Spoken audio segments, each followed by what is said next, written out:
My name is Louisa Cartwright, and I never imagined that a child who'd never said a word would change everything I thought I knew about family, justice, and silence. It happened one spring morning, just after the Ashbournes left for their 2-week restorative trip to Maui. They called it a family vacation.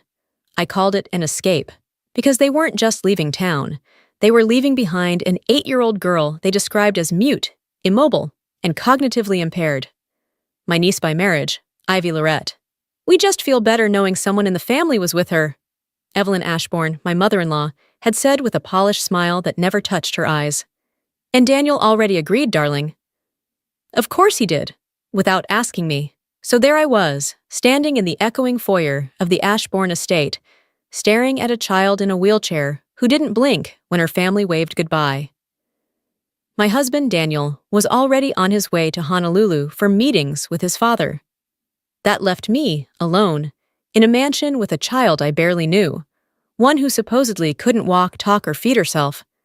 Ivy didn't move a muscle when I wheeled her into the kitchen and started preparing her dinner. I followed the binder of care instructions her mother had tossed on the counter like an afterthought. Bottled formula, crushed pills, feed at 6, meds at 7. I glanced back at her, trying to fill the silence. "Well," I said half to myself, "I guess it's just you and me now." And that's when she stood up. I froze, wooden spoon in hand, as she stepped out of her chair, wobbly but upright. Her eyes, wide and intelligent, locked onto mine. Then, in a soft, measured voice, she said 7 words I will never forget. "They want my trust. Please don't let them win." If I had known what they were really asking, I might have said no. But the Ashbournes had a way of dressing up manipulation as tradition, and refusal never seemed like an option. Not when Daniel was involved. It started with a phone call. Evelyn's voice, crisp and clipped as ever, floated through the line like a command disguised as courtesy. "Louisa, darling, we're flying to Maui for 2 weeks. Camilla needs a break, and Ivy will stay at the estate. We'd be ever so grateful if you could manage her care." Manage. Like she was a task, not a child. "Ivy's nurses?" I asked, already knowing the answer would be inconvenient. "Let go. Trust issues. So hard to find consistent help these days. It's best if family steps in," Daniel agreed. Of course he had. He always did. When I confronted him that evening, he had that guilty tilt to his voice. "It's just 2 weeks, Lou. You're on spring break anyway. They'll set us up in the guest suite, like a private apartment. Besides, Ivy doesn't do much." Didn't do much. She was 8. But I didn't argue. Not then. Not because I agreed, but because I'd learned that drawing lines with the Ashbournes only made them move the entire battlefield. They were that kind of family, wealthy enough to believe consequence was optional, and old money proud enough to mistake cruelty for sophistication. We arrived the day before their flight. The mansion was cavernous, all marble and muted light, as if it had forgotten how to feel warmth. Ivy sat by the window, in her specialized chair, motionless. Her mother, Camilla, wore silk loungewear and a $1,000 frown as she briefed me in the kitchen. "She needs her meds at 7 a.m., noon, and 7 p.m. You'll find them labeled. Don't skip doses. She gets difficult." "Difficult how?" I asked. Camilla didn't look up from her open suitcase.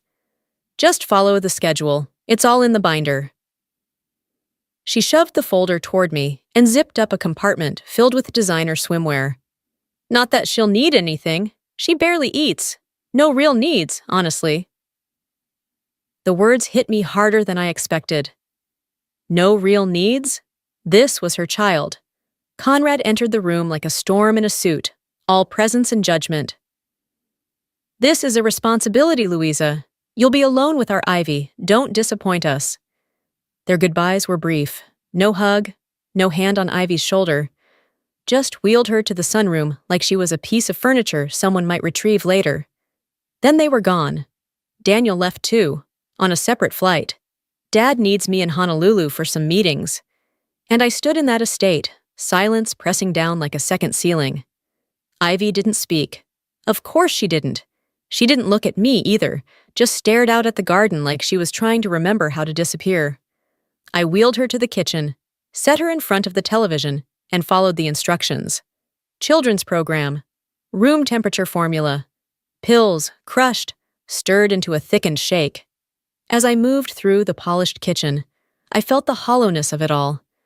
These people had hired decorators, not love. Every surface gleamed. Nothing lived here. I stirred a pot of pasta for myself, something warm, something real, and tried to talk, if only to feel less like I was dissolving into that silence with her. "Ivy," I said gently, "I'm going to make dinner. I'll be right here if you need anything." No answer. A minute passed, then two. I turned back toward the stove and paused. There was movement in the doorway. Ivy, standing. Her hand rested lightly on the frame, her legs trembling slightly, but bearing her weight. She wasn't dragging herself. She wasn't struggling to breathe. She was upright. Her eyes met mine. And then she spoke. Her voice was small, raspy from disuse, but unmistakably clear. "They want my trust. Please don't let them win." I nearly dropped the wooden spoon in my hand. The Ashbournes hadn't left me a burden to manage. They'd left me a secret. I thought I'd imagined it. That the pressure, the silence, the surreal setting had finally cracked something loose in my mind. But Ivy didn't vanish. She didn't fall. She stood there, barefoot on cold marble, her small shoulders squared like someone twice her age. Her lips trembled. "Please don't tell them I talked." "Ivy," I whispered, afraid to breathe too hard. "You can speak. You can walk." She nodded. "They don't know I can." I moved slowly, cautiously. The care binder still sat on the counter, pages thick with color-coded lies. I pushed it aside and knelt near her, keeping my voice low and steady. "I need you to help me understand. Who are you afraid of?" "My mom. Grandpa. Grandma." Her voice wobbled but held. "They say if I act normal, they'll send me somewhere far, lock me away. I have to be quiet. I have to pretend." The air felt thinner somehow. I sat her gently in a dining chair. She didn't resist, and poured her a glass of water with shaking hands. She held it steady. "They said I was sick, since I was little. But I wasn't, not before." She stopped. "Not before the accident." "What accident?" "My other grandparents. They died when I was 3. Their car flipped. After that, Mom started giving me medicine, bitter stuff. It made me sleepy all the time. Weak." I felt ice crawl down my spine. My mom said I was born different. But I remember running. I remember singing to the birds. And then, everything got foggy. "Why are you telling me this now?" "Because you talked to me like I was real." God. This little girl, clever, observant, terrified, had been trapped behind silence, not by disability, but by drugs and fear. I glanced at the clock. According to the schedule, her evening dose was due in 20 minutes. I opened the labeled tray Camilla had set up, checked the pills. Clonazepam, cyclobenzaprine, something else I couldn't pronounce. Sedatives, muscle relaxants, doses high enough to knock out most adults. Ivy watched me. If I don't take it, they get mad. They twist my arm or lock me in the pantry. Grandpa comes in the dark and yells. Sometimes he touches my face real hard to check if I'm being good. I felt something in me crack. I flushed the pills down the sink. Ivy flinched as the water roared, but I smiled gently. "We're trying something different tonight."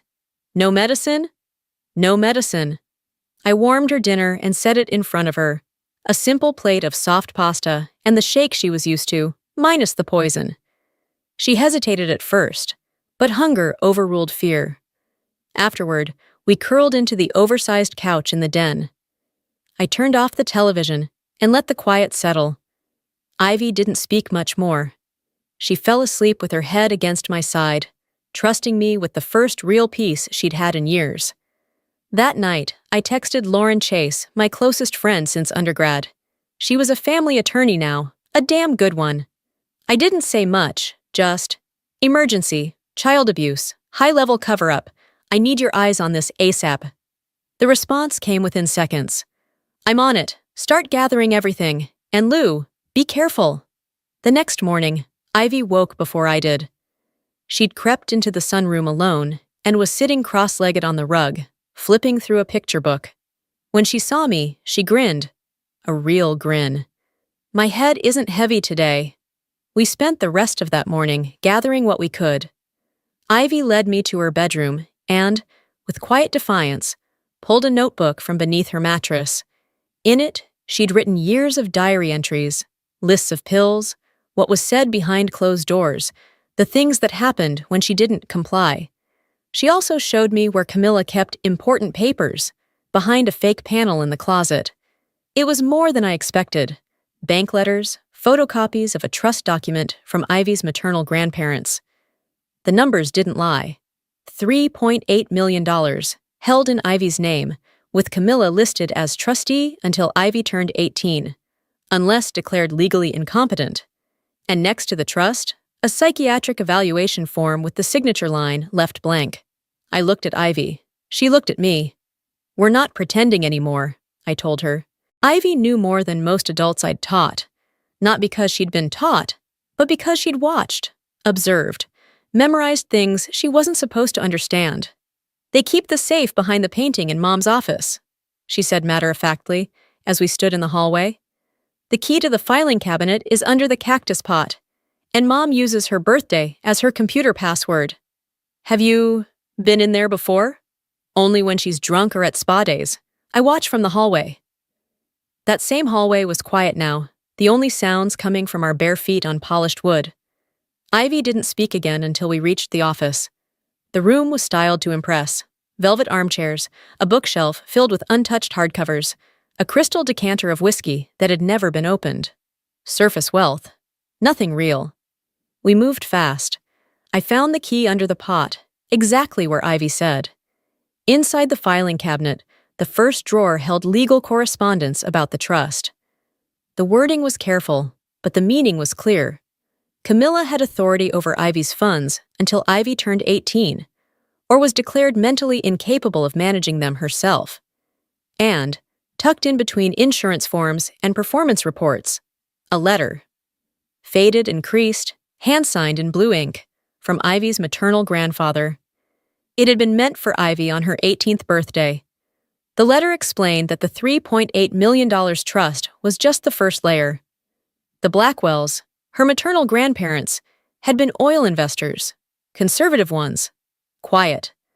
Upon their passing, the majority of their estate, nearly $50 million, had been moved into a separate generational trust. Ivy would gain access at age 25 only if she was mentally sound and legally controlling the initial trust. That's when it all clicked. They weren't drugging Ivy just for $3.8 million. They were playing a long game, trying to keep her incapacitated for as long as the clock could allow. I looked over at Ivy. She was standing beside the bookshelf, her hands clenched at her sides. "I heard them once," she said, her voice almost a whisper. "Uncle Lucas said Grandpa already had a judge lined up, one that owed him favors." I didn't understand back then, but I do now. I opened Camilla's laptop and typed in her birth date. The desktop loaded immediately. What we found there was worse. Emails between family members, detailing progress updates on Ivy's regression.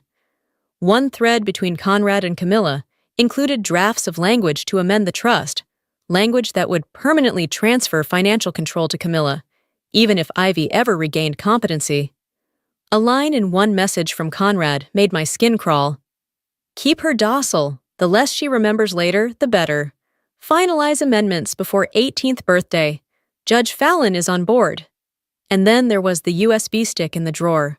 We plugged it into the laptop. Videos, one after another. Ivy at 2 years old, running through a backyard sprinkler, laughing, singing her ABCs with a chubby grin.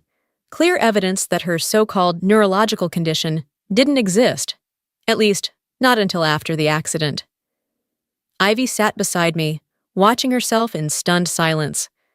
When the video ended, she whispered, "I used to be real." "You still are," I said. "And you're not going through this alone anymore." That night, I scanned every document and uploaded backups to the secure cloud Lauren had set up. She called just before midnight. "This is massive, Louisa. What you're sitting on is enough to launch a federal investigation, but we need to move carefully. These people have money, connections, and no shame. I'm not afraid of them. Then be smart, not loud, yet. By morning, Ivy was brighter, quicker, her limbs less stiff. Her words flowed more easily. She devoured scrambled eggs and even laughed when the toast popped too hard from the toaster. And in a quiet moment, she said the first truly childlike thing I'd heard from her. "Can we bake cookies today?" "Yes, sweetheart," I said. "We can do anything you want." At 3:07 a.m., I woke to the front door opening. Voices, luggage wheels, a suitcase bumping marble. They were back, 12 hours early, no warning. I flew down the hall to Ivy's room. She was already awake, sitting up, eyes wide. "They do this sometimes," she whispered, "to catch me." I scooped her up and carried her to the original room with the surveillance cameras, where she was always supposed to sleep. I tucked her in gently. "Just act," I murmured. "You're not alone." Camilla appeared in the doorway moments later, brows arched. "What are you doing in here?" "I heard movement, came to check." Her eyes moved straight to Ivy, then to the nightstand. "Medication?" "Given. On time," I lied smoothly. She hesitated, then turned and left without a word. Downstairs, they were all waiting. Conrad stood like a general at the hearth. Evelyn sat upright, lips pressed thin.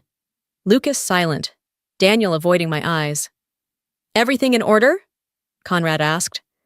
"As you instructed," I replied. And then, footsteps, deliberate, steady. Ivy appeared at the landing, fully dressed. No wheelchair, no mask. She descended one step, then another. "Hello, Mommy. Hello, Grandma and Grandpa," she said clearly. "I'm feeling much better now." Silence thundered. Camilla gasped. "What did you do to her?" I stepped forward. "Stopped poisoning her." Camilla lunged with a bottle from her purse. "Take this, now!" Ivy flinched. "No!" Camilla grabbed her arm. Ivy cried out. I moved fast, pulled Camilla off, sending her backward into a chair. "Don't touch her." Conrad stepped forward. "You'll regret this. I'll ruin you." I raised my phone. "You're too late." The doorbell rang. Everyone froze. Lucas peeked through the curtain. "It's the cops." Conrad paled. When he opened the door, Lauren stood with 2 officers and a CPS worker. "Good morning," she said calmly. "We have a few questions." The front door opened, and in stepped Lauren, flanked by 2 officers and a CPS caseworker in slate gray. "Mr. Ashbourne," she said smoothly, "we're here regarding concerns of medical abuse and financial manipulation involving Miss Ivy Lorette." Conrad tried to block the doorway. "This is a private matter. My granddaughter is ill." "No, I'm not," Ivy said from the stairs, voice steady. "I was drugged. They lied." Camilla turned white. "She doesn't know what she's saying." The caseworker stepped forward. "We'll be speaking with Ivy separately, now." Lauren handed over the printed documents we'd collected. Trust paperwork, medical records, surveillance details, emails. Every line of pretense cracked. "She's hallucinating," Camilla screamed. "So on. She makes things up." "I don't," Ivy whispered. "I remember everything." Lauren's voice cut through the tension. "We have video evidence of her walking and speaking normally at age 2. We have prescription records of sedatives not approved for pediatric use. And we have a confession." Everyone turned. Camilla crumbled. "It was Dad's idea. He said the money would save the company." Conrad's voice dropped into ice. "You stupid," the officer raised a hand. "Enough!" They separated Ivy from the family. She clung to my side, but her steps were firm. "I want to stay with Louisa," she said softly. "You will," I promised. As they took Camilla and Conrad aside, Daniel finally spoke. "I didn't know," he said hoarsely. "I swear." "You didn't ask," I replied. Outside, the sun was rising. Ivy slipped her hand into mine. We were done pretending. 3 months later, the judge signed the guardianship papers. Camilla pled guilty. Conrad awaited trial. Evelyn disappeared from public life. Daniel stayed. But things between us had changed. Ivy had changed more. Freed from sedation, she laughed again, ran, learned. She made friends at her new school and started speaking without fear. One morning, she adjusted her backpack and asked, Can I call you Mom? I said yes. Lauren and I started a foundation, Watchlight, to expose abuse hidden behind trust funds and manicured reputations. Ivy's case wasn't rare. That's what scared us most. Some nights, Ivy still asks, "Do you think they loved me?" I pause before answering. "They loved money more." She usually nods and goes quiet, but she's healing. That night in the kitchen, when she stepped out of that chair and said, "They want my trust. Please don't let them win." I didn't realize it was more than a plea. It was a turning point. She trusted me with her truth. And I chose to believe her, even when it meant going up against everything her family tried to hide. Now Ivy wakes up safe. Now she belongs to herself. And if they ever come back to take what was hers, they'll find me in the way.